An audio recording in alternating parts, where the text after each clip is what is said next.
Earth is rotating right now. At the equator, the surface moves at nearly 1,670 kilometers per hour. You don't feel it because everything moves with you. The ground stops instantly, but the atmosphere keeps moving at its original speed. From the surface, that motion becomes wind.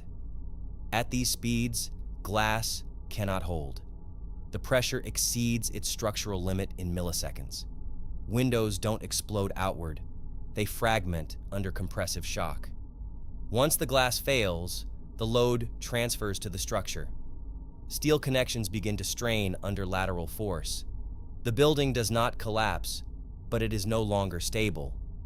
The ground stops, but your body does not. You continue moving east at the same speed until something stops you. The oceans do not stop either.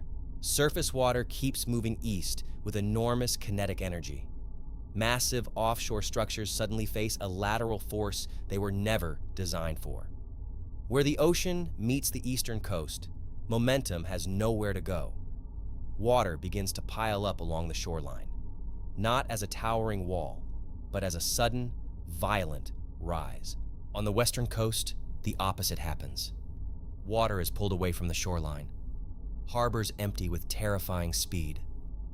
The surface ocean reacts first, but thousands of meters below, inertia still dominates.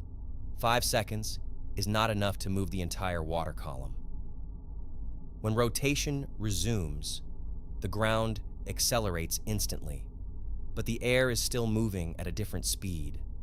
For a brief moment, a second shear sweeps across the surface. Where structures were already weakened, the second shear becomes decisive. Partial collapses begin in isolated zones. Failure spreads unevenly across the city. The closer to the equator, the greater the force.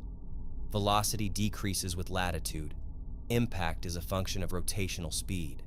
Despite the violence above, the tectonic plates remain locked. Fault lines do not rupture. The planet's core never noticed. Pressure waves circle the globe. Air masses redistribute. The atmosphere searches for equilibrium. The world did not shatter. It absorbed the shock. Infrastructure failed. Cities fractured. But the planet endured, and systems began to recover. 5 seconds passed. The planet endured. Time continued.